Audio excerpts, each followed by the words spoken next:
Budaya, salam kebajikan kita semua, salam pramuka. Halo kakak-kakak semuanya, gimana nih? Apa kabarnya? Baik apa tidak nih?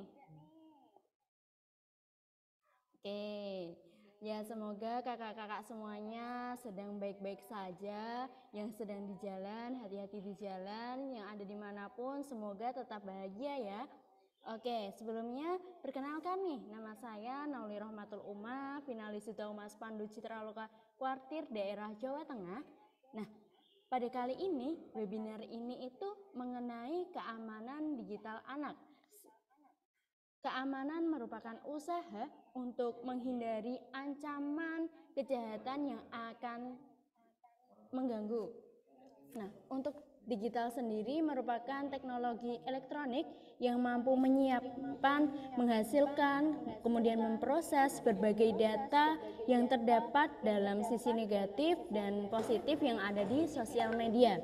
Kemudian anak merupakan seseorang yang dilahirkan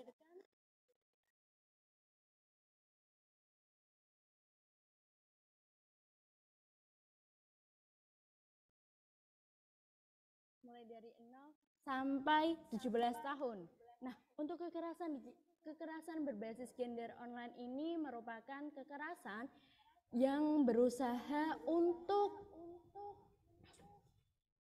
tentang pelecehan seksual, kekerasan seksual, begitu.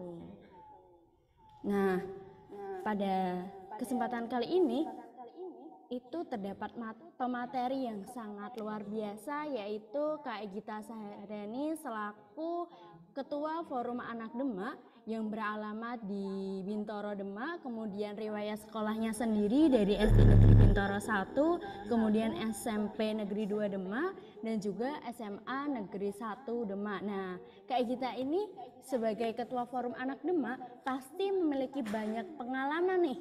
Nah, pengalaman apa aja sih Kak Egita yang bisa ditularkan kepada pemirsa atau peserta dari webinar kali ini, Kak? Oke, baik Kak Nauli. Halo, salam kenal. Nama saya Egita Saharani. Saya Ketua Forum Anak Demak. Saya sekarang bersekolah di SMA Negeri 1 Demak dan saya masih mengenyam pendidikan di kelas 12.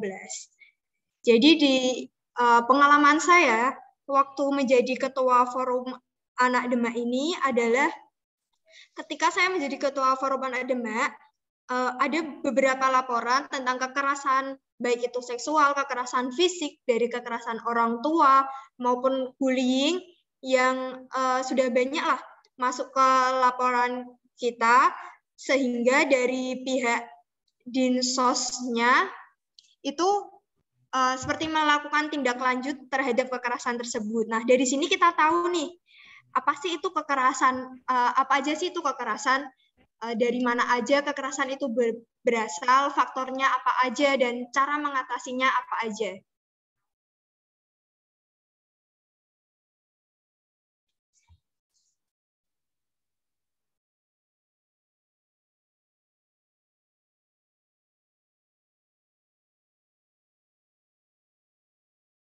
Itu sendiri itu tentang apa sih, Kak Egita? Maaf Kak, boleh diulangi yang tadi suaranya nggak kedengeran. Ya, siap, Kak. Gini ya, Kak.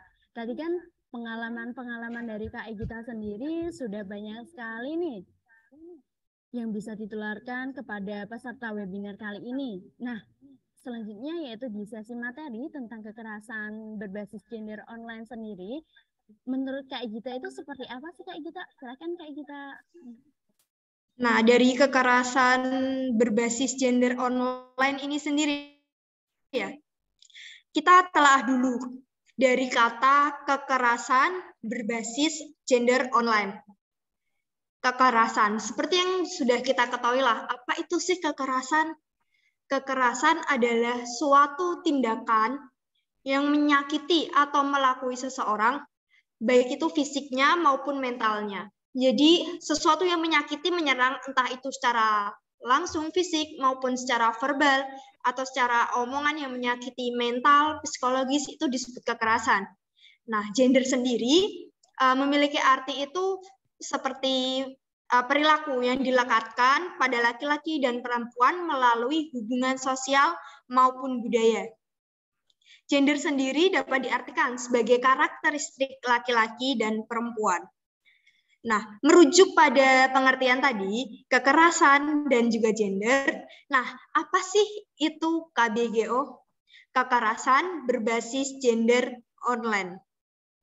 Nah, kekerasan berbasis online ini di tengah semakin luasnya jangkauan internet, canggihnya perkembangan dan penyebaran teknologi, serta populernya penggunaan media sosial telah menghadirkan bentuk-bentuk baru kekerasan berbasis gender. Kekerasan berbasis gender atau KBG difasilitasi teknologi sama seperti kekerasan berbasis gender di dunia nyata. Tindak kekerasan tersebut harus memiliki niatan atau maksud melecehkan korban berdasarkan gender atau seksualnya.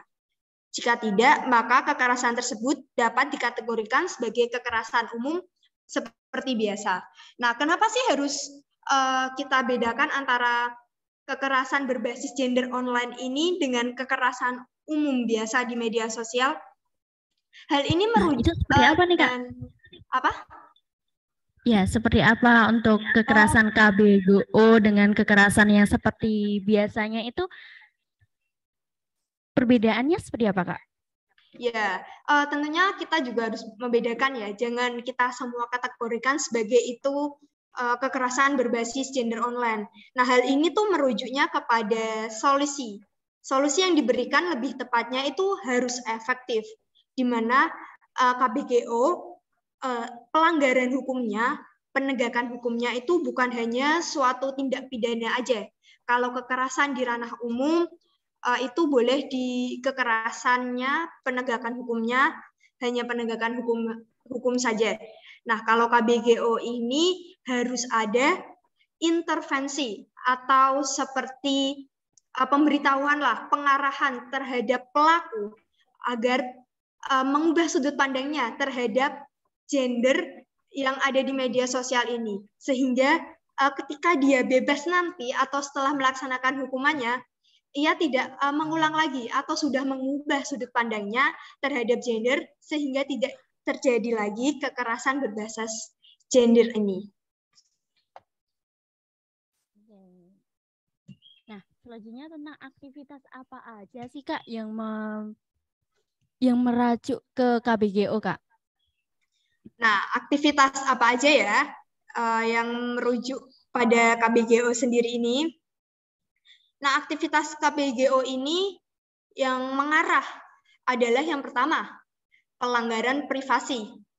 Nah, di sini adalah kita kategorikan kegiatannya seperti mengakses, menggunakan, memanipulasi, dan menyebarkan data pribadi, seperti foto atau video milik kita, tapi disebarkan oleh orang lain tanpa seizin kita. Nah, itu sudah masuk terhadap pelanggaran privasi. Kak Nauli pernah nggak ada pelanggaran privasi seperti itu? Ya, mungkin aku pernah diceritain dari teman saya nih. Teman saya itu bilang kalau fotonya itu sampai bisa terhumbar atau keakses ke semua orang gitu loh. Gitu, Kak.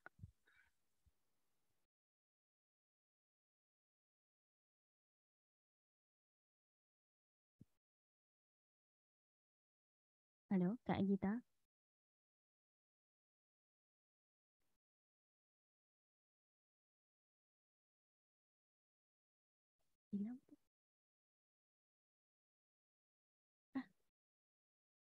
Halo Kak Gita, gimana nih? Nah, itu mengaksesnya tanpa seizinnya temannya Kak Nauli ya? Iya, betul. Jadi Nah, itu tuh orang tersebut bisa mengakses media sosialnya dengan seenaknya sehingga mengambil foto kemudian disebarkan, Kak, begitu. Nah, itu termasuk dalam kekerasan berbasis gender secara online, di mana itu adalah hak kita. untuk mengakses foto kita sendiri, mengupload foto kita sendiri, dan mengizinkan foto kita itu untuk disebarluaskan. Namun karena ini tidak mendapat persetujuan ya, nah itu sudah mengarah kepada KBGO. Nah, selain itu juga ada aktivitas seperti doxing atau menggali dan menyebarkan informasi pribadi seorang. Kadang-kadang ini memberikan akses dengan tujuan yang jahat. Misalnya untuk pelecehan, mengintimidasi, bahkan intimidasinya itu tidak hanya di dunia maya, tapi juga kalau kenal bisa juga secara intimidasi langsung, dan itu bahayanya jauh lebih besar. Nah, yang kedua, aktivitas yang kedua adalah pengawasan dan pemantauan. Nah, Kak Nauli pernah Sherlock nggak? Ya, Sherlock pernah, Patient. Ya, pernah. Apalagi sekarang tanpa Sherlock itu bisa loh, Kak, kalau semisal mau mencari-cari perangkat, paham tentang email, kemudian paham dengan kata sandinya, itu bisa dilacak melalui aplikasi cari perangkat, Kak. Jadi menggunakan email dan juga kata sandinya. Wah, berarti bahaya sekali ya, karena di situ tidak ada keamanan atau 2 kali keamanan dalam privacy password atau email dan perangkat email yang terhubung itu. Nah, hal ini juga bahaya nih, karena kita bisa diawasi, dipantau oleh orang yang berniat jahat untuk melakukan kekerasan berbasis gender ini, seperti memantau, melacak, dan mengawasi kegiatan online atau offline kita. Nah, menguntit atau stalking juga itu termasuk ke dalam aktivitas KBBO yang mengarah ke pemantauan dan pengawasan. Nah, Kak Nauli pernah stalking nggak? Kalau kita stalking itu tergantung niat ya? Iya, betul, Kak. Karena aku juga sering sih stalking beberapa akun biar tahu, ya misal dengan dosen saya, kemudian teman-teman aku, ini siapa sih yang habis ngefollow, itu aku buka tuh akunnya. Nah, itu aku nge-stalking akunnya sampai ke bawah biasanya, Kak. Nah, ini kan stalking dengan tujuan dan maksud yang baik ya, karena kita kan ingin mengetahui tentang seseorang tersebut dengan maksud dan tujuan yang baik. Nah, kalau stalking dalam bentuk yang konotasinya jahat ya, seperti kita mau ada niatan melakukan pelecehan atau kita mau melakukan kekerasan berbasis gender, nah itu juga termasuk dalam kategori aktivitas yang dikategorikan kekerasan berbasis gender online. Nah, selanjutnya adalah perusakan reputasi atau kredibilitas. Siapa sih yang nggak mau namanya baik? Pastinya semuanya mau. Akan tetapi semua ini kita tidak bisa pungkiri kalau ada orang yang berniat jahat dalam merusak reputasi kita. Salah satunya dalam kekerasan berbasis gender ini. Seperti membuat berbagai data pribadi yang salah di media sosial. Nah, Kak Nauli kadang ada suatu isu nih, ketika ada satu orang yang sedang mengomongkan atau membicarakan orang lain di media sosial tentang kejelekannya, Kak Nauli itu langsung percaya akan omongan orang tersebut atau melihat sosial media dari orang yang diomongin tersebut?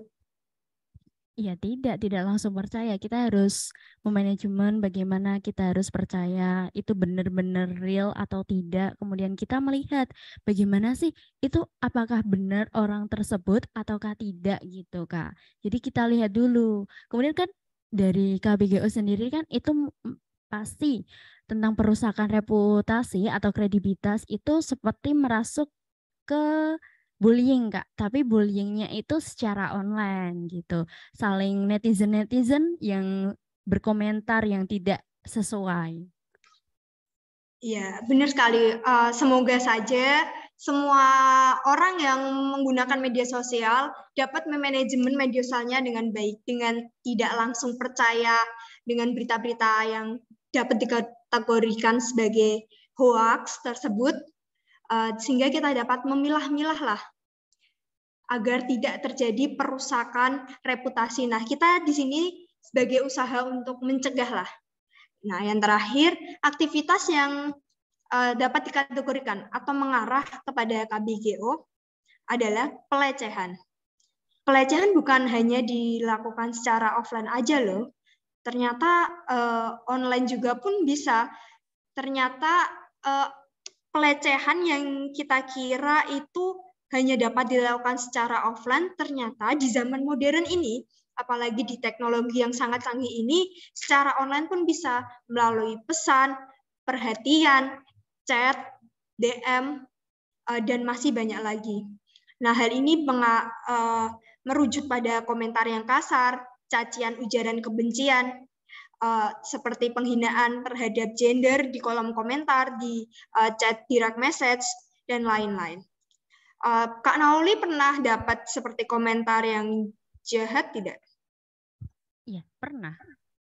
Ya, Nah, cara menyikapinya gimana, Kak? Mungkin kita bisa saling belajar. Ya, betul. Kalau saya sendiri sih untuk menyikapinya jangan langsung percaya sepenuhnya ya, karena semuanya itu bisa kita sebagai apa ya namanya? Ya sebagai itulah.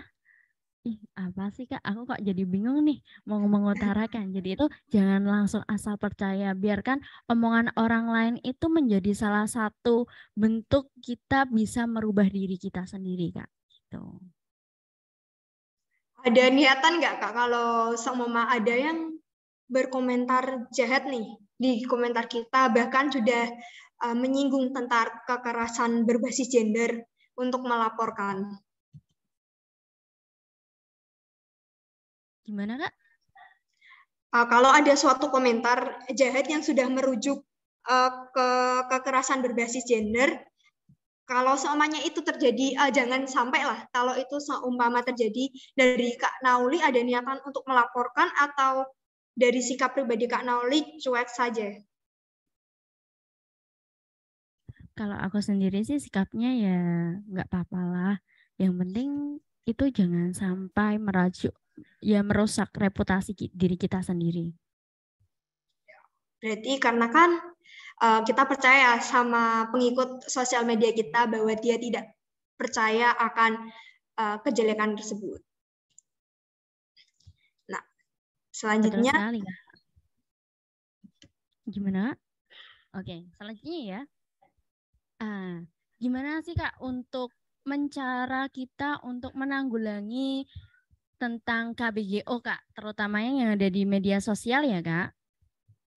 ya, nah nih kita mau kasih tips, kita juga sharing-sharing nih, mungkin kalau ada tambahan tentang gimana sih cara melindungi privasi di medsos kita, apalagi kan sekarang mungkin lebih banyak yang lebih paham lah akan media sosial itu.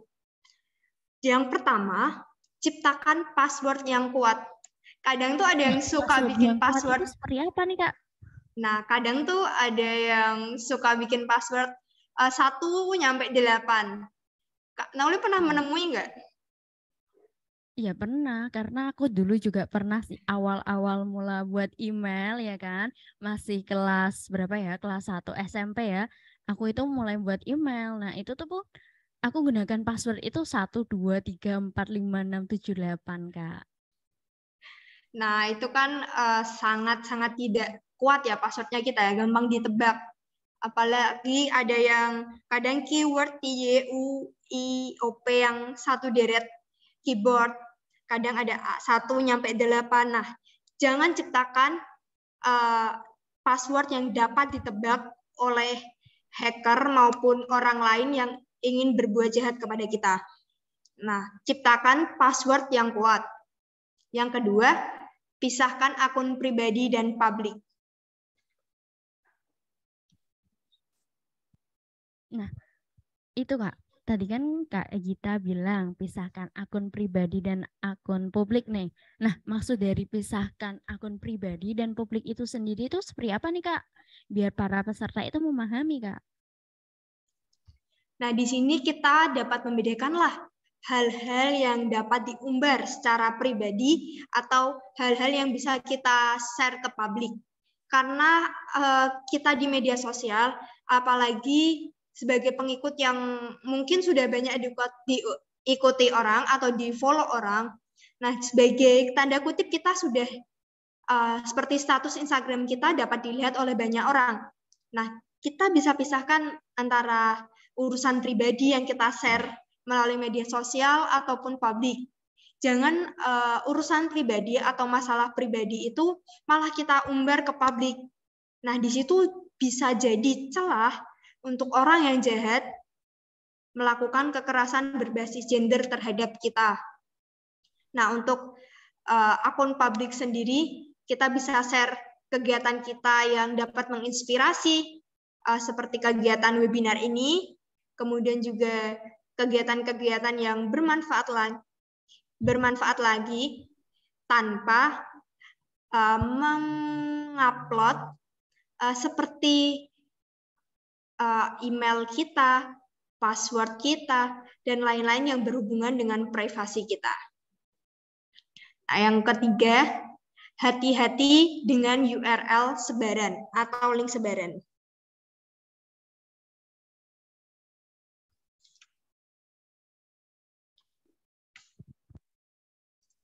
Nah, berhati-hati dengan URL yang dipendekkan ya. Kadang kan ada URL yang hanya https://2 tanpa ada keterangan itu apa sih? Nah, di situ bahaya banget.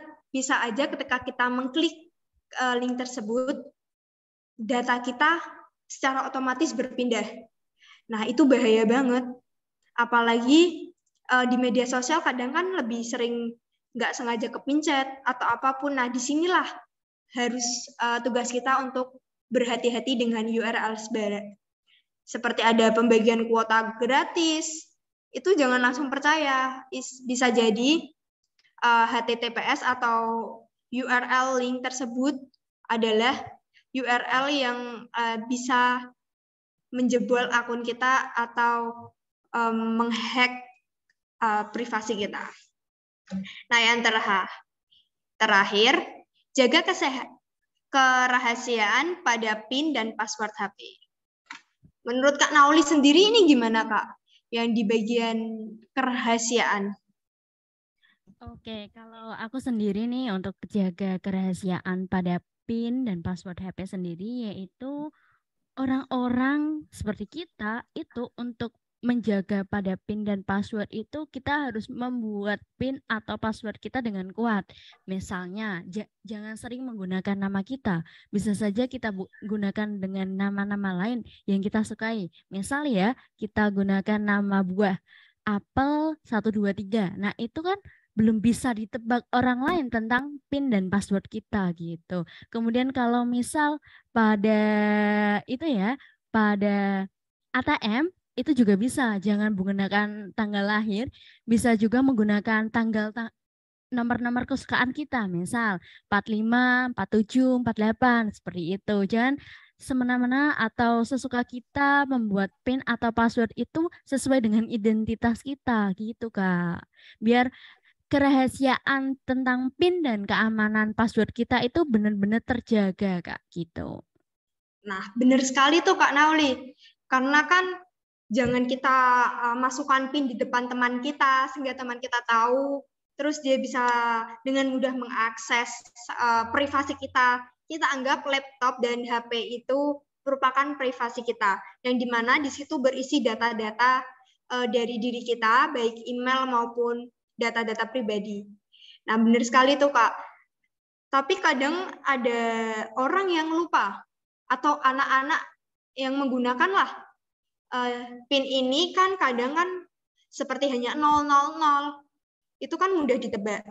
Kadang juga ada anak-anak, ibu-ibu yang sering lupa, kadang tidak memprivasi HP maupun laptop yang diberikan kepada anaknya maupun yang digunakan oleh ibunya. Hal inilah yang sering terjadi di dunia realitanya, yang dimana ini dapat seperti mengundang kejahatan di kekerasan berbasis gender ini melalui pengaksesan HP yang tidak dikunci atau di privacy ini. Oke, Ngomong-ngomong tentang KBGO ini ya kan Kak, pasti kan ada beberapa dampaknya, baik itu dampak positif dan dampak negatifnya. Nah, menurut Kak Egita Seharani sendiri nih, untuk dampak-dampak dari KBGO itu tuh seperti apa sih Kak? Nah, dampak KBGO ya, apabila kita sudah menjadi korban ya, kita pasti mengetahui jika yang berdampak adalah orang yang telah menjadi korban. Akan tetapi kita yang belum jadi korban, ada tips untuk melindungi privasi seperti yang sudah dijelaskan tadi. Akan tetapi para korbannya pasti berdampak seperti mengalami depresi, kecemasan, ketakutan. Nah, itu dapat mengganggu mentalnya. Sedangkan kesehatan mental, sakit mental adalah sakit yang diderita seumur hidup. Nah, ini yang sangat bahaya. Dengan adanya kekerasan berbasis gender ini dapat membuat seseorang menderita penyakit seumur hidup, yaitu penyakit mental. Nah, di sini dampak yang sangat bahaya. Yang Berarti kedua, dampak dari itu apa kan Kak? Kak, dampak dari psikolognya yang menjadi korban KBGO-nya ya kan Kak? Iya, Menjadi mentalnya itu bisa down gitu. ya benar. Seperti depresi, apalagi kan kesehatan mental sangat disorot ya Kak di zaman modern ini. Apalagi di era COVID-19 ini yang banyak mengalami depresi, kecemasan. Karena kan waktu COVID kemarin kita banyak menggunakan media sosial. Nah, disinilah karena pelecehan seperti kekerasan tidak dapat dilakukan secara langsung akibat COVID-19, kekerasan berbasis gender tersebut berpindah ke online. Nah, di sini banyak menimbulkan depresi, ketakutan, kecemasan, dan banyak penyakit mental. Selain itu, orang yang sudah seperti depresi, kecewa akan media sosial, maka ia akan menarik diri dari kehidupan publik. Atau biasanya itu mendelete media sosialnya, tidak menggunakan media sosial. Nah, menurut Kak Nauli, orang yang seperti itu bagaimana? Yang menarik diri dari media sosial. Oke, karena kan yang satu itu karena kita ingin itu ya, sesuai dengan perkembangan zaman, kita harus bermedia sosial.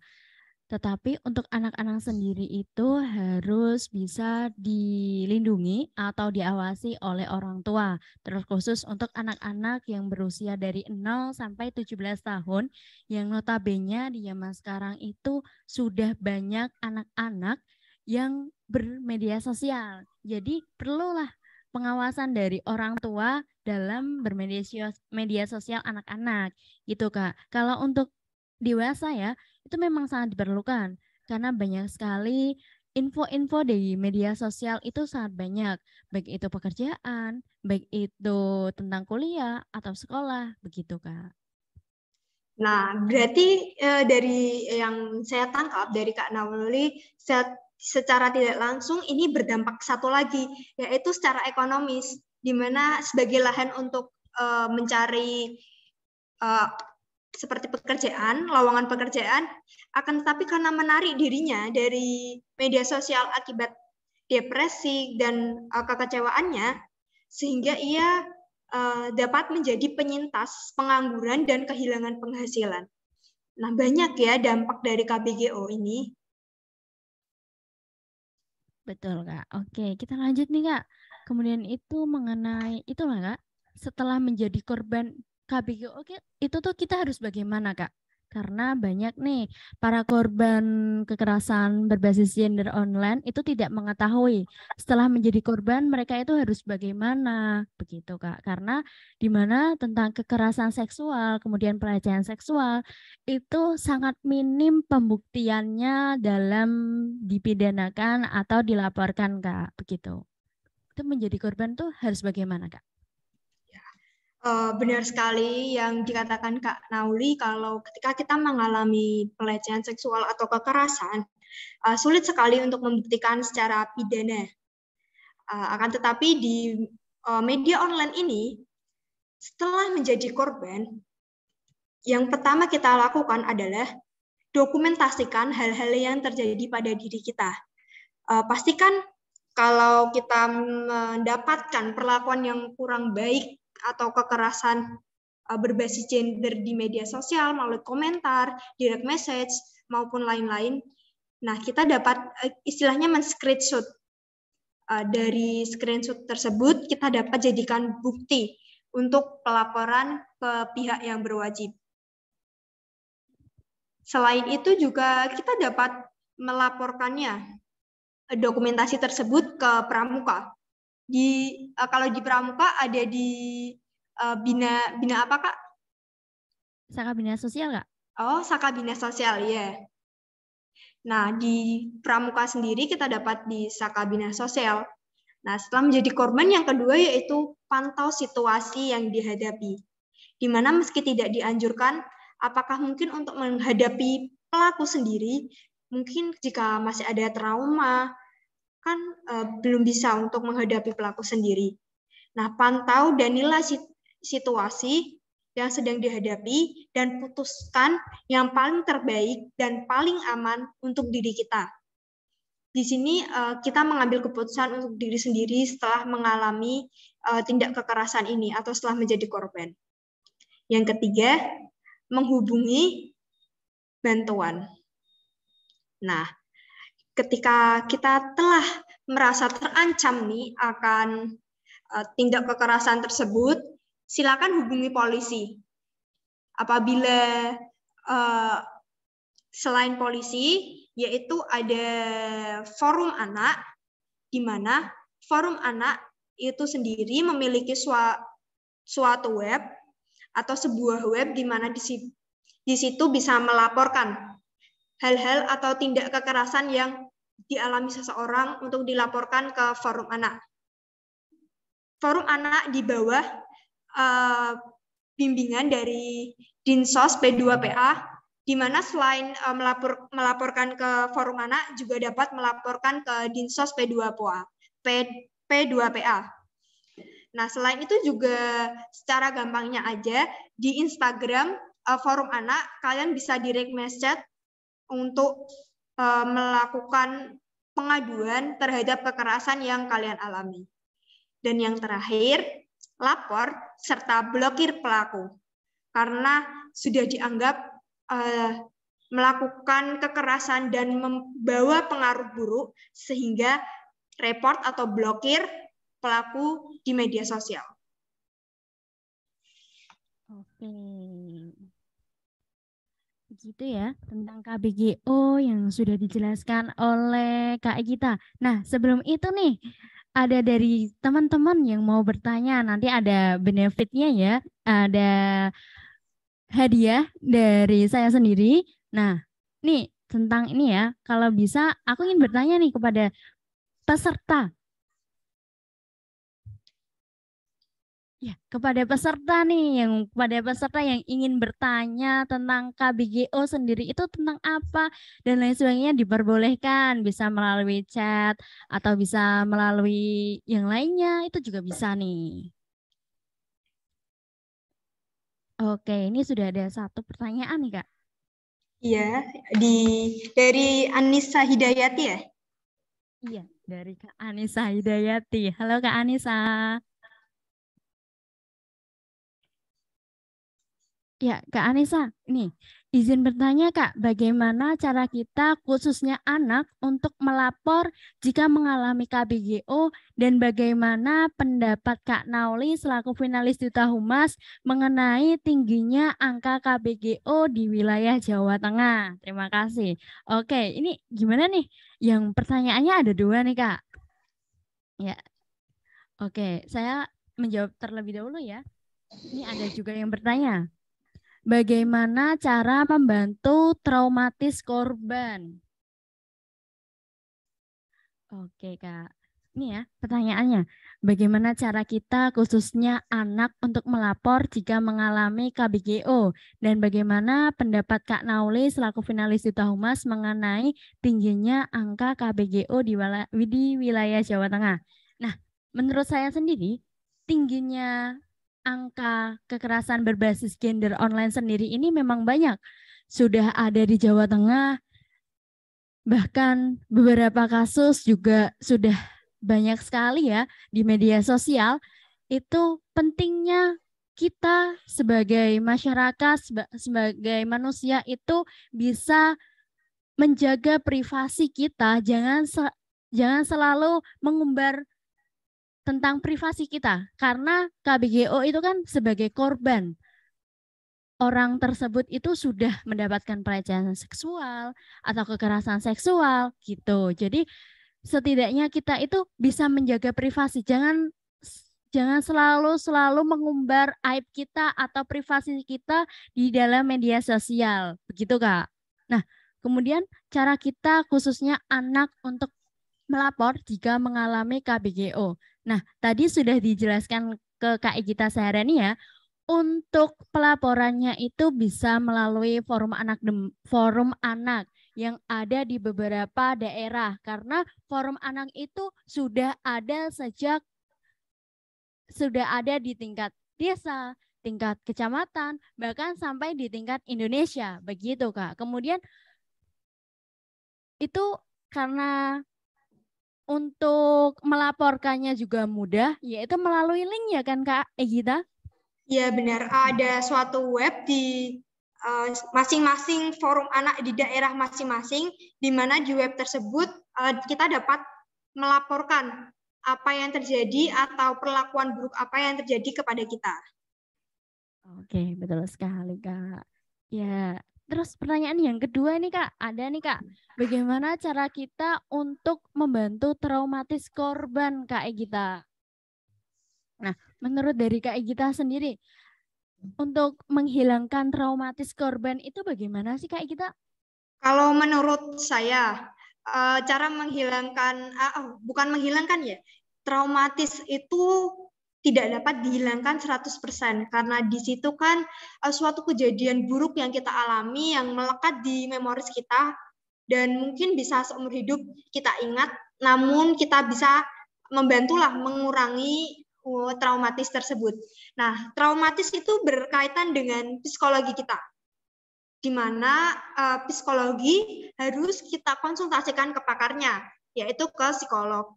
Nah, dari kabupaten sendiri biasanya sudah memfasilitasi psikolog di puskesmas terdekat, sehingga bagi orang yang mengalami traumatis bisa langsung mengkonsulkan keadaannya ke pakarnya secara langsung, yaitu ke psikolog. Kalau dari Kak Nauli, ada mungkin cara membantu traumatis atau sama pendapatnya?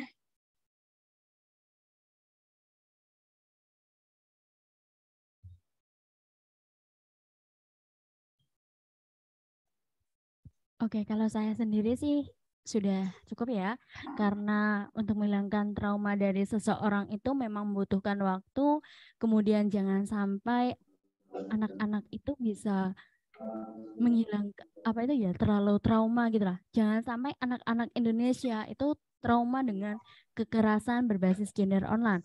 Nah, itulah perlu adanya pengawasan dari orang tua untuk anak-anak gitu ya, agar tidak mendapatkan tindak pidana kekerasan KBGO yang diatur dalam Undang-Undang TPKS gitu Kak. Ini ada yang raise hand nih Kak. Namanya Kak Bagas Arya Jumantoro. Nah, silakan Kak Arya. Kak Arya Jumantoro bisa mengutarakan nih, mau bertanya tentang apa Kak Bagas? Baik Kak, terima kasih buat Kak Nauli.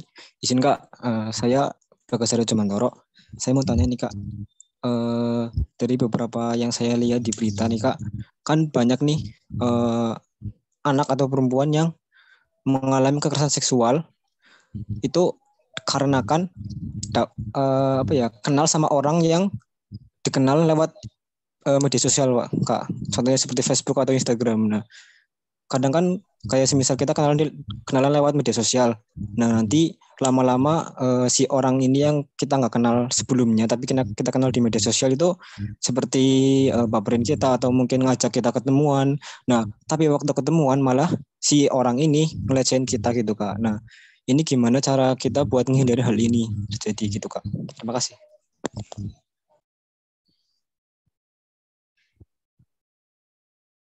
Ya, silakan Kak Egita bisa dijawab selaku pemateri ya. Nah, menurut dari Kak Egita dari pertanyaan tentang Kak Bagas Arya Jimantoro tadi, bagaimana nih Kak tentang perempuan yang mendapatkan pelecehan seksual atau kekerasan seksual, Kak? Ya, halo Kak Bagas, terima kasih ya atas pertanyaannya.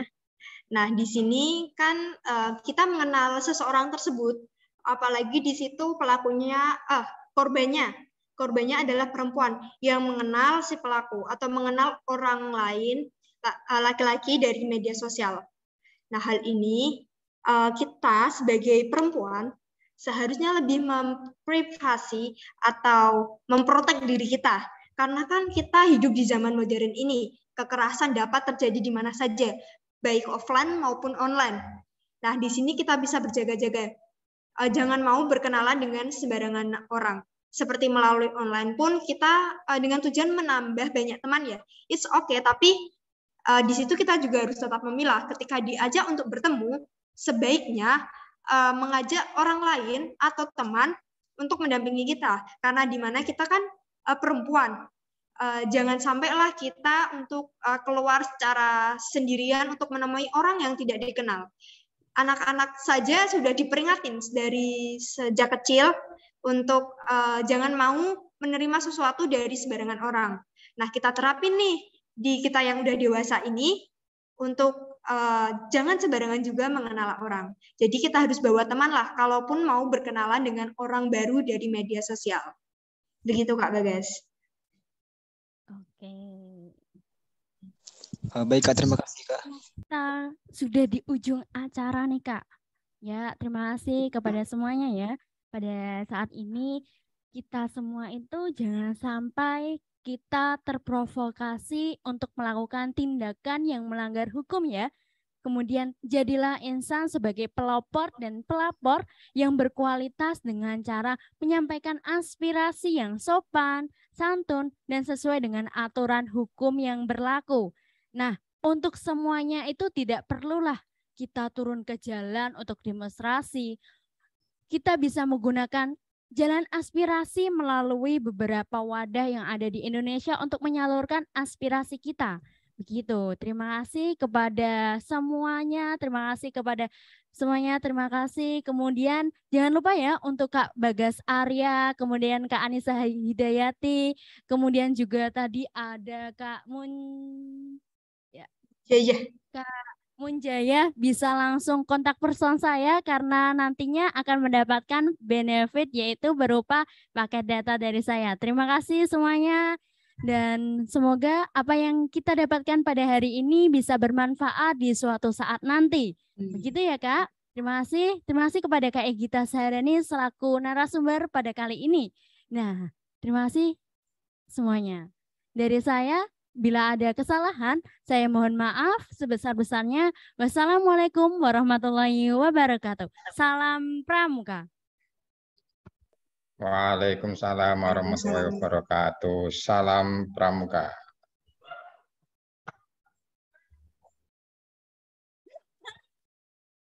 Mas Nasrul tambah ganteng ya, Nasrul.